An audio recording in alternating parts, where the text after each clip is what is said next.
Beberapa hari lepas, selepas keputusan satu sama seri di antara Liverpool dan Newcastle United, bintang Newcastle United, Allan Saint-Maximin, ada menerima mesej di Twitter yang mengatakan, daripada penyokong Liverpool sebenarnya, yang mengatakan, biarlah Sadio Mane belah daripada kelab. Allan Saint-Maximin, tolonglah masuk ke Liverpool untuk memperkasakan jentera serangan. Tetapi Allan Saint-Maximin reply kepada mesej tersebut dan kata, mesej ini kurang enak. Sila beri penghormatan kepada segala sumbangan yang dilakukan oleh Sadio Mane terhadap Liverpool terutamanya dalam 4-5 tahun lepas. Dan hakikatnya, itu adalah perkara yang kita nak lihat dalam episod Mad Stats kali ini. Apa masalah yang sering dialami oleh Sadio Mane? Apa isu besar yang sedang membelengui Sadio Mane terutamanya musim ini? Dan wajarkah penyokong Liverpool sampai seolah-olah nak membuang Sadio Mane daripada kelab mereka? Darah pendekar, tapi jiwa masih berlegar. Ibarat seorang saudagar yang mengejar sejarah silam yang telah pun dibubar. Dari sudut pandangan statistik, tidak susah untuk melihat mengapa penyokong Liverpool kecewa dengan prestasi Sadio Mane pada musim ini. Hanya 8 gol dan 5 assist sahaja yang berjaya dicatatkan oleh Sadio Mane. Jauh berbeza dengan Mo Salah yang telah pun menjaringkan lebih kurang 20 gol musim ini. Dan apa yang lebih menyedihkan adalah kalau kita lihat prestasi Sadio Mane dari sudut pandangan menjaringkan gol dalam tempoh terdekat, kerana hanya 1 gol dalam 11 perlawanan Liga Perdana Inggeris terakhir. Ini adalah rekod yang agak menyedihkan dan agak mengecewakan. Dan Jurgen Klopp sebagai seorang jurulatih jelas kecewa dengan perkara yang sama juga. Baru-baru ini keluar dalam press conference mengatakan bahawa sebagai sebuah institusi, sebagai sebuah kelab, mereka sudah tentunya kecewa dan agak bimbang dengan prestasi semasa Sadio Mane. Dan persoalan bagi penyokong pula, ada yang mengatakan bahawa Sadio Mane perlu dijual pada hujung musim ini. Ada juga yang mengatakan Sadio Mane bukan lagi pemain yang kita kenal sebelum ini. Maknanya sudah melangkaui prestasi beliau. Sadio Mane kini berada dalam period of decline di mana prestasinya tidak akan lagi sampai ke tahap yang pernah kita lihat sebelum ini. Itu adalah persoalan yang mahu kita jawab musim ini. Mengapa Sadio Mane musim ini struggle nak skor gol? Adakah Sadio Mane pemain yang berbeza dengan individu yang kita lihat musim lepas membantu Liverpool menjuarai Liga Perdana Inggeris? Perkara pertama yang perlu kita faham, kita lihat dari sudut pandangan penjaringan gol. Seperti yang dikatakan, Sadio Mane musim ini hanya 8 gol.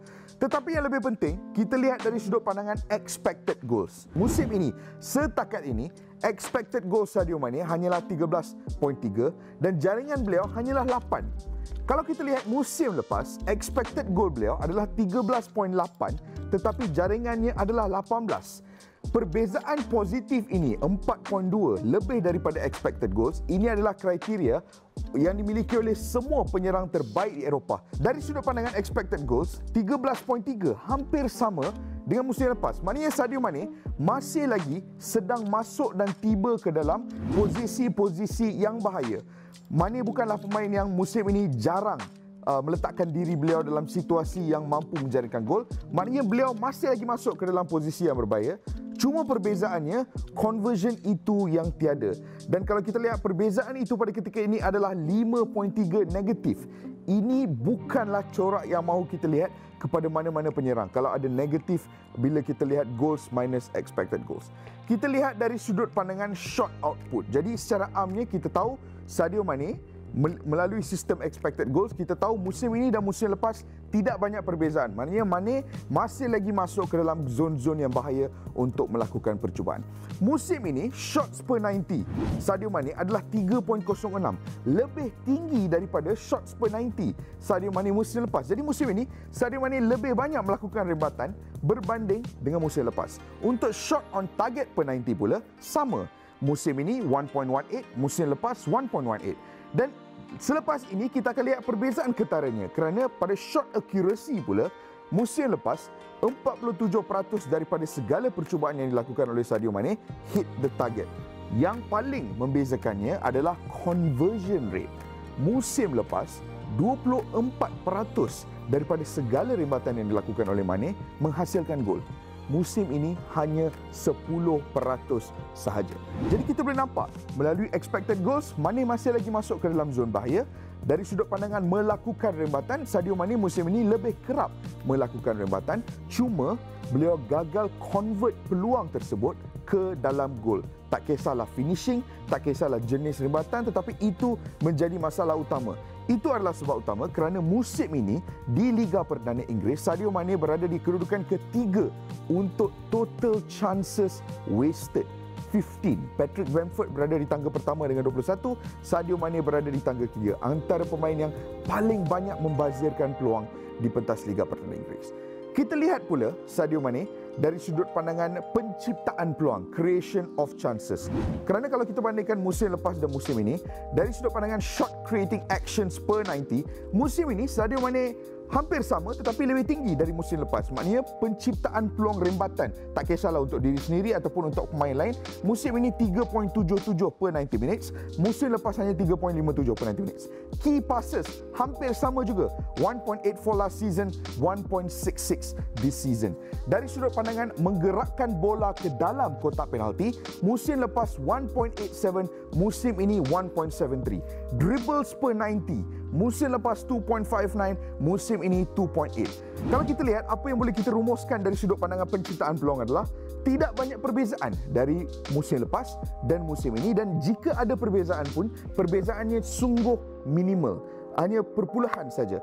Jadi ini menunjukkan even dari sudut pandangan penciptaan peluang, Sadio Mane masih bekerja keras dan masih lagi efisien.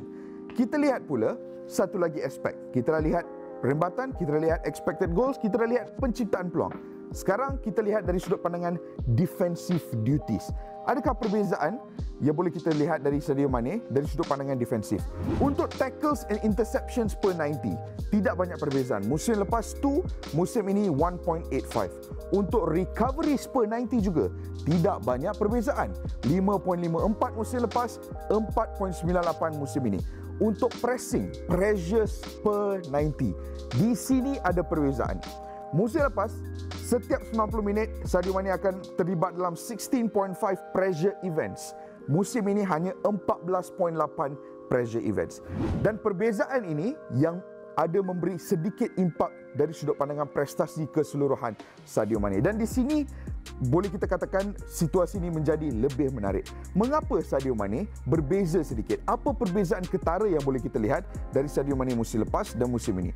Sebelum kita sentuh bab pressure, kita lihat dari sudut pandangan finishing dulu.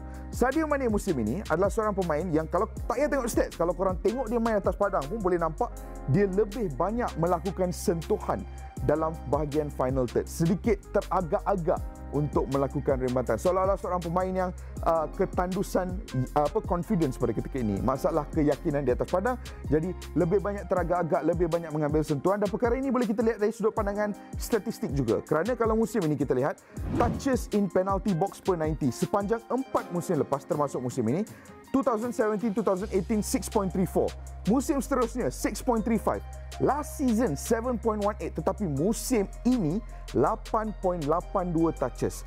Paling banyak Sadio Mane menyentuh bola di dalam kotak penalti berbanding dengan 3 musim lepas, tetapi hasilnya berbeza. Kerana 3 musim sebelum ini Sadio Mane lebih banyak menjaringkan gol dari dalam kotak penalti biarpun lebih kurang menyentuh bola di dalam kotak penalti. Jadi beliau hanya memerlukan 1 atau 2 atau 3 sentuhan sebelum merembat dan menghasilkan gol. Musim ini biarpun lebih kerap menyentuh bola di dalam kotak penalti, penghasilan gol itu paling kurang, hanya 7. Lihat saja musim 2018-2019, 20 gol dalam kotak penalti, biarpun beliau secara purata hanya menyentuh bola 6.35 kali dalam kotak penalti setiap 90 minit.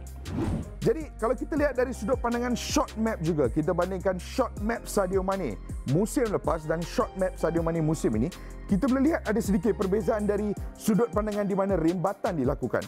Di mana musim ini rembatan Sadio Mane lebih kerap ke bahagian tengah, manakala musim lepas majoritinya di bahagian tepi, di posisi yang lebih selesa buat Sadio Mane. Mungkin tekanan yang diletakkan oleh Mane musim ini untuk menjaringkan gol memaksa beliau lebih bergerak ke bahagian tengah untuk menghasilkan gol. Jadi ada perbezaan sedikit di sana.